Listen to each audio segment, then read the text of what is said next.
Hello everybody and welcome back, and the date today, well, in Mystara is Lunadine the 5th of Flowermont.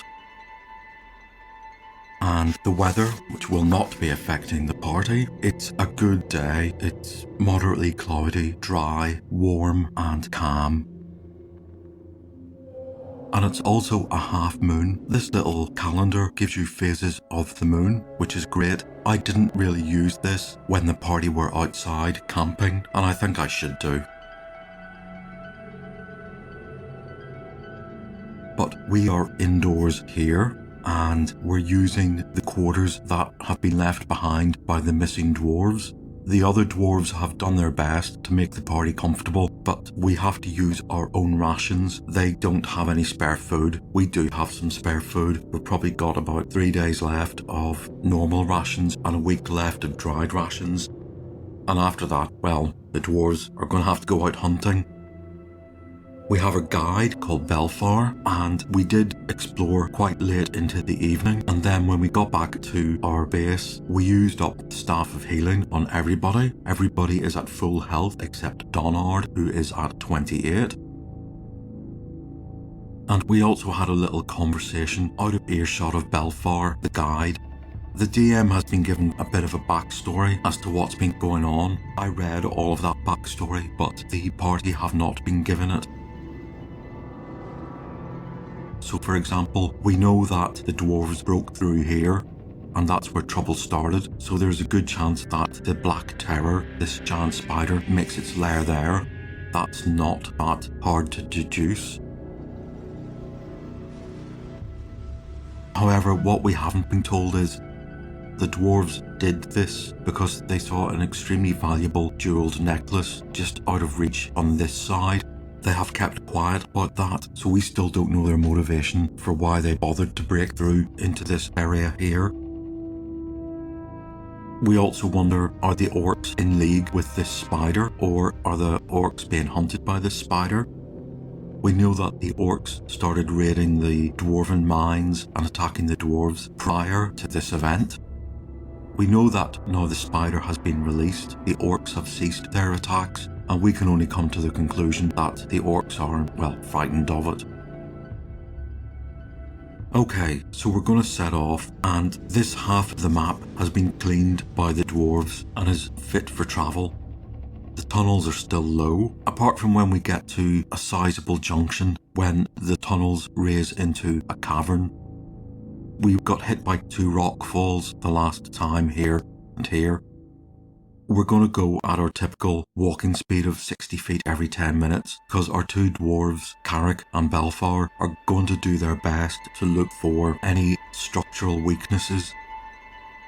And if any are marked on the map, I will do a roll. I'm going to assume that they will be doing this all the time. So if they come across any special areas, that's when I will make the roll to see if they find it or not. I'm also going to roll for orc patrols once we get past the cleaned up area and into the disused area, and I'm going to roll a 1 or a 2 on a 1d6 for an orc patrol.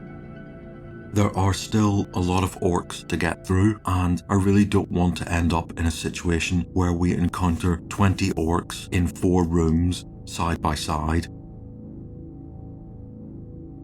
So for example, if there's a fight in this room here, nobody from this room happens to hear it and burst in, or else they all burst in and the party is overwhelmed. I would like there to be a series of fights. We'll see how many orcs from the grand total of 22 we manage to whittle away as we make our way through these tunnels. Right, so we have breakfast. We set off early in the morning, and it takes us about half an hour to walk through these cleaned up bits. That's not difficult. And we have been here before, and we've been here before. So either we go west this way, or we go back here and go west that way. So I'll do a roll of 1 to 3, 4 to 6.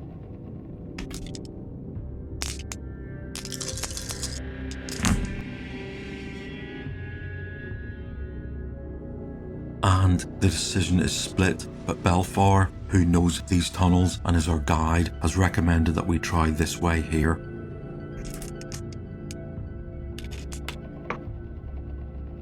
So we make our way up to here, and we can either examine the tunnels south, and we have enough sense of direction to know that's likely to join up with the tunnels that go here, even though this area is unexplored.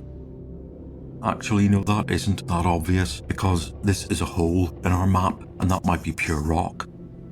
You know, this tunnel could be like this tunnel could be like this, and they may not meet.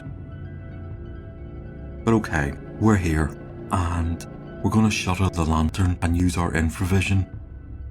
And when we shutter the lantern, it's not difficult to see daylight leaking its way through here. Well, it seems to be some kind of light. So we're going to raise the lantern and walk to here, and sure enough, we find ourselves outside again. What we're looking at here is essentially this spur of mountains, and this is the eastern side of the spur, and this is the western side. Though in all honesty, this looks to be about 6 miles across, and this is 200 feet. Okay. Bit of artistic license there. Maybe there's a huge indent. Nonetheless, we realise we're outside again, and we realise this is how the orcs leave the tunnels to go about their business, such as hunting for food. So it's a good chance that the orc lair is near this exit. Have we encountered any orcs here? And we do. And it's another 3 orcs. So we're outside here, we turn to go back into the tunnels, and lo and behold, behind us are 3 orcs. Now, did they get the surprise on us, or are they surprised to see us? There is no surprise. Right, the fight is on. Who has initiative?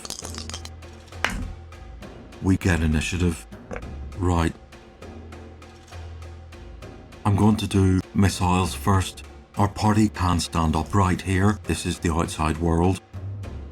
And I'm only going to apply a -1 tackle penalty for people being in the way, because nobody is in close combat yet. Right, so let's do Liz. Can Deadeye Liz live up to her name? And indeed she can, and with 1 shot she kills an orc. Sylvia, who does have a longbow +1, and whose tackle has dropped by 2 in recent years, still misses. And what about Belfour? And he misses. Right, so Donard is going to charge in. And he hits AC 5, they have AC 6, and he does enough damage to kill 1. They only have 5 HP each. And Carrick, have at thee. Yes, easily kills the 3rd. We know that our hunch is correct and the orc lair is nearby, because we've come across a very early morning patrol. So we're going to go back in here, and we're going to shutter the lantern and use infravision. And sure enough, as our 3 demi-humans look around for what they can only assume will be a cave entrance, they see through here, flitting in and out of sight, the red glow of a living body moving. And yes, we have found the orc lair. Now the DM is told that if anybody looks for a secret door here, they'll find it. Well, we know there must be a gap somewhere, because we're able to see through it. Right, let's just go for this. How many orcs are in room K? And again, well, I shall roll for that. And there are 5 orcs in this room. We know there's something there. We've found the entrance. Now the thing is, they also have infravision, and as much as we can catch a little glimpse of red flitting to and fro, sometimes past this narrow gap, they can do the same. So I'm going to send one of those 5 orcs into room N to pull more reinforcements. And that's another 4. So there are 9 orcs altogether. There won't be any surprise. So in round 1 there will be 4 orcs. In round 2 there will be an extra 5. We're going to go in there in order, burst into this cavern. There is no surprise. Who gets initiative? They get initiative. The 2 on Donard. They hit AC 0, that one, and does 5 damage. Donard's down to 23. The 2 orcs on Carrick. That one misses. They need a natural 20 to hit him. That's their go. Our archers can move about a bit. I'm still going to apply a -1 THACO penalty. So I'll do Liz, who hits and kills one. I'll do Sylvia, who misses, and I'll do Balfour, who hits and kills another. Right, so I'll do melee. I'll do Donard, and he misses, and I'll do Carrick, and he, wow, there's one orc whose guts just seen the light of day for the first time. Right, so that was round 1. I'll roll for initiative on round 2, and they get initiative. So there's 1 orc left in this room. His companion with 4 more come running back, so that is 6 altogether.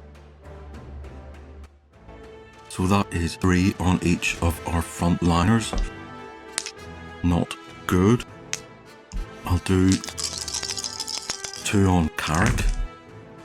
They both miss. Whoa, and they score both 8s. I'll do 2 on Donard. And they both miss. And then I'll do 1 on Carrick and 1 on Donard. And I'll do Carrick as the green dice. And Carrick gets hit for 1 point. He's down to 30. Right. So I'll do missiles. Liz hits, doesn't kill one. One is down to 2 HP. Sylvia misses. Even with a +1 bonus, she misses.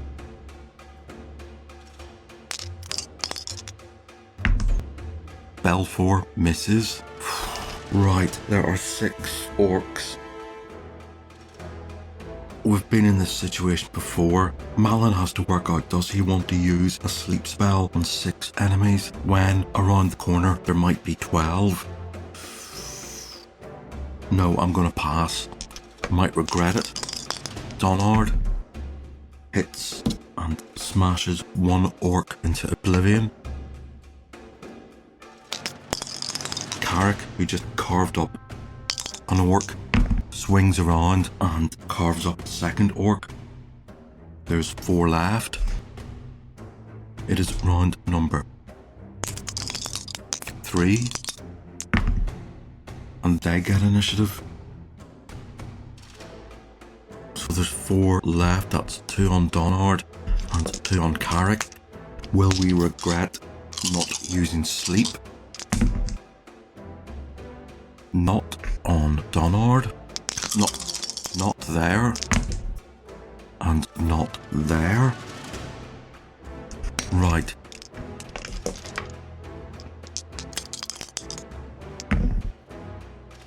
Liz hits and kills the one she shot first time. Sylvia, who has missed again.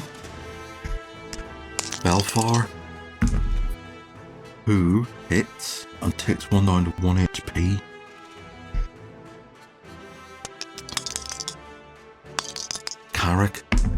Donard, who misses. and Carrick, who's twirling around the place, cleaving goblins' heads off and slicing their abdomens open.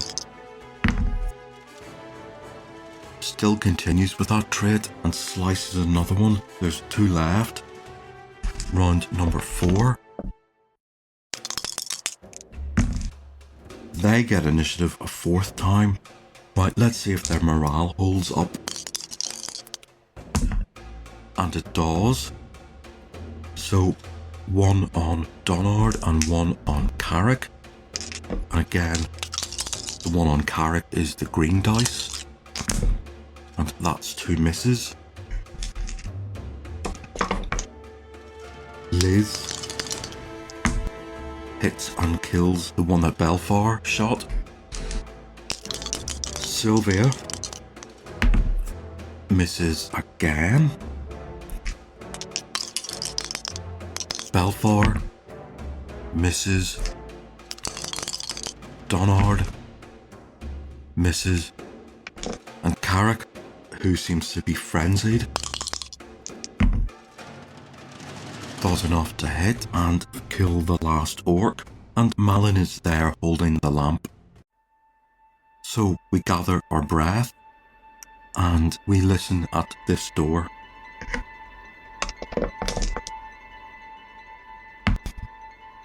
And Liz hears nothing, so we open it. It isn't locked or stuck. And we find ourselves in a small junction with 2 more doors. 1 going west and 1 going south. Let's listen at the west door. Liz doesn't hear anything. Let's listen at the south door, and she hears orc noises there. Right, I'm going to have to roll just to see how many orcs are in there. And that is 4, d4 plus 1. They can't surprise us, but are we able to get surprise on them? We're just going to burst through. And we do get surprise. Now luckily there are 2 doors and a bit of cave between this fight and the remaining orcs, which is why they didn't hear it and join in. My earlier concern that we would end up in the orc lair fighting the remainder of the orcs has come true. Well, it's not as bad as I thought it would be. I would have liked to maybe come across another patrol, but the party did roll dice to find this part. Okay, so there are 4 orcs in this room. We burst through the door. I don't think we can get enough time to surprise them and aim properly, so I'm only going to give Donard and Carrick, who are at the front, this surprise round. Because if you think about it, they're at the front, they're going to burst through the door, and then Liz and Sylvia, who are behind them, are going to have to find targets and shoot through a doorway when the guys are in the doorway. I don't think that's plausible. So for this surprise round, only Donard and Carrick get an attack. And Donard hits AC 6, and that is good enough to hit and kill one. Carrick, well, he hits, and with all his bonuses onto his damage roll, kills another. So that's the surprise round, and we can clearly see there are 2 orcs left.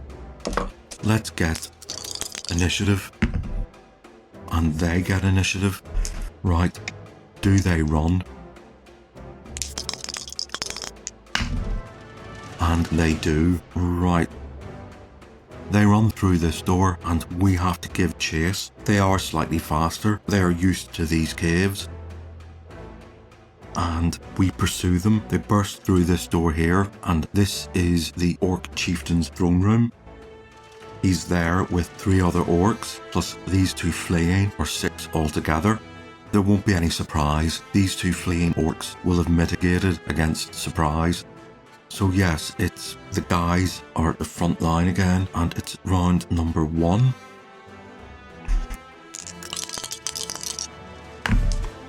And it's mutual. Right. Okay, now how's this going to play out? Because these orcs also have missile weapons, which is 1 throwing axe each. Right, so I'll do the missile round first, and I'll do them. We've got the 4 orcs who are in the room, and they throw their throwing axes at Donard and Carrick, who are in the front line, and really the only ones who are visible at the minute. So 2 on Donard, both miss, and the 2 on Carrick, both miss. Right, the 2 that are fleeing were in melee and they have to stop and turn. So it's our missile round, and I'm going to do Liz and Sylvia on an orc. I'm going to do Liz, Sylvia and Belfar with a -2 thackle penalty. Liz. Oh no, right. She's hit either Donard or Carrick on the back of the head. And it's Donard again. These caverns are slightly taller and Donard is standing upright. So yep, he gets hit. He doesn't get hit in the butt this time, and she did 5 damage. There were several suggestions for fumble criteria. So it's either full damage or half damage, which you round up is 3. So right, the consensus seemed to be saving throw versus paralysis. And he makes it, so that's still 3 points off him. He's down to 20.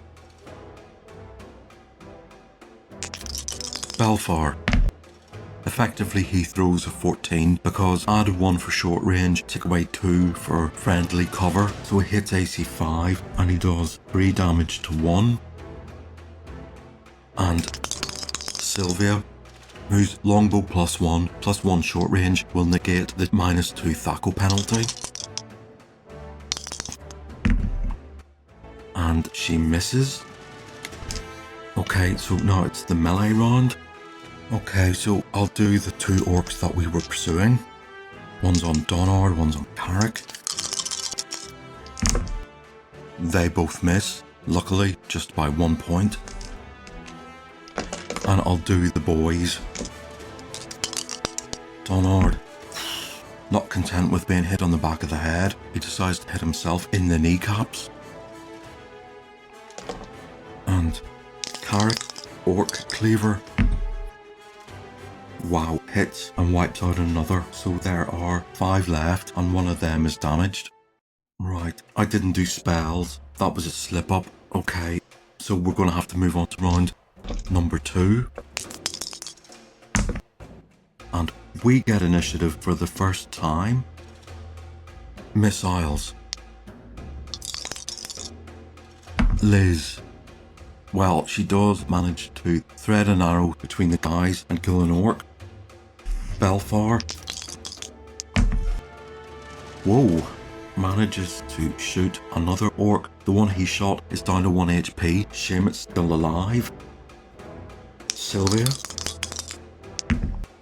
Right, for the first time she hits and she kills the orc that Belfar was on.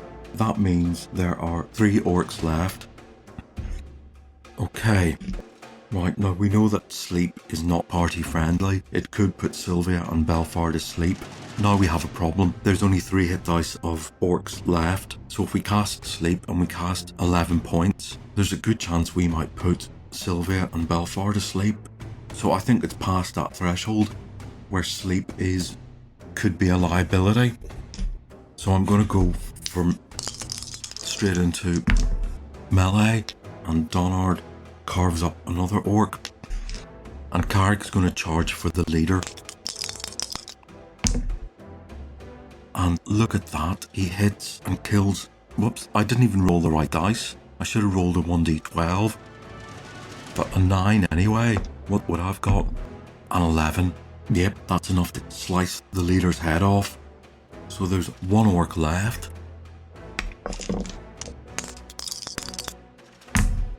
And its morale holds up. So it's going to have a slice at Carrick. And it misses. Needs a 20 to hit him. Round number 3. We get initiative. And Carrick does enough to turn round and skewer that orc. Just. So that is the last orc killed, and that is the orc lair cleared. And yes, indeed, we did end up fighting around 16 orcs in the one lair. So we might as well clear up, extract what gold we can, and give it to our beleaguered dwarven friends so they can buy themselves some food. And we're told that each orc has a personal treasure of 2d8 gold pieces. And I'll read a description of the orc's lair. Any orcs that have not been encountered elsewhere are found in these areas. Orc's lair is squalid and cramped, with ceilings 7 feet high. There's little furniture, and the walls have been painted with black web-like patterns, so it's not hard to deduce that these orcs worship the spider. In the centre of Area M, the orc leader's room, is a threadbare stuffed lion, with the leader's treasure kept inside the lion. It can be removed by reaching in through the mouth. The mouth is trapped. Okay, well, let's play that out. Let's assume that they looked at this stuffed lion with a lantern, held the lantern up to the lion's mouth, and saw something shining inside. It's unlikely anybody would search a stuffed lion for traps. Carrick. So let's see, how much damage does he take? 1d8. And he takes the full 8. So we're going to have to use a bit of healing. The staff of healing has been left in our quarters because it's a bit much to carry in these 4-foot high tunnels. That might be a mistake. But anyway, after we slice off this stuffed lion's head and retrieve Carrick's arm from within its mouth, we find the lion contains 2,000 gold pieces, an ornate silver anklet, valued 350 gold pieces, boot, the other half of the pair of elven boots. See area 9, page 9. Ah, do you know, I completely missed that. There's one elven boot here. Okay, so we're going to take the elven boot because Liz already has a pair, and this looks like another pair. Every subsequent pair she gets is 10% more powerful than the current pair that she has. And a scroll with the spells Cure Light Wounds, Hold Person, and Resist Cold on it. Now that's good. I often forget Donard has scrolls with him. He currently has scrolls with Silence and Hold. Aha, the lion's skin is very tough, and if it is hacked open, the boot and scroll might be ruined. 50% chance of each. Okay. So we did hack the lion open. 1 to 50, have we ruined that elven boot? We did, that's 7%. Oh well, there goes the elven boot. And what about the scroll? 92, the scroll is intact. So let's finish up here with some healing. Let's use that scroll of Cure Light Wounds on Donard. And he's up to 25. And let's use a Cure Light Wounds spell on him. And he's up to 31. And let's use another Cure Light Wounds on Carrick, who is up to 26. So that was a good haul of treasure. I can calculate the treasure that we found on the orc bodies, which we're going to give to the dwarves, and Belfar is more than satisfied that we can keep the 3,000 gold and the jewels. As we leave here, we find a large tunnel that leads south. We go down it and we find 2 rock falls which are passable if you can squeeze through them, and they act as secret doors, but to us, we're not looking for secret doors. And we already have the entrance to the orc lair here, so it's unlikely that we're going to bother to try and look for a secret door to get out of here when we already have an exit. So we're just going to make our way back and use the exit, and I think we'll make our way back to the dwarven living quarters. And we'll report the good news that we've cleared out the orc lair, but before we get there, we come to this junction, and we have to make a decision whether to go south or east. So the party are here, and we're in the middle of a discussion of should we really go back to the dwarven barracks, or should we try and hunt for the spider in what seems to be its lair. And as we're having this discussion, we hear a muffled scream from the south, and we hear again that sort of chittering, clacking noise of an exoskeleton. And so we stop talking and we run down here, and lo and behold, we see hanging from a thick spider's web wrapped up in a cocoon is the body of an orc. And as we look up to the ceiling, we see the thread disappears into a crack in the ceiling, and sure enough, again, we catch a glimpse of this black, bulbous, shiny body and 2 hind legs disappearing into the fissure. We must have frightened it off because it's just left the orc hanging there in this webbed cocoon. And I think we're coming to the conclusion that above these tunnels there must be a honeycomb of cracks and fissures in the rocks, and this giant spider can make its way through these cracks and, well, appear anywhere. So we're going to have to cut this orc down. It still seems to be alive, and we'll see what it has to say, but that is going to happen next time. So I'll see you then.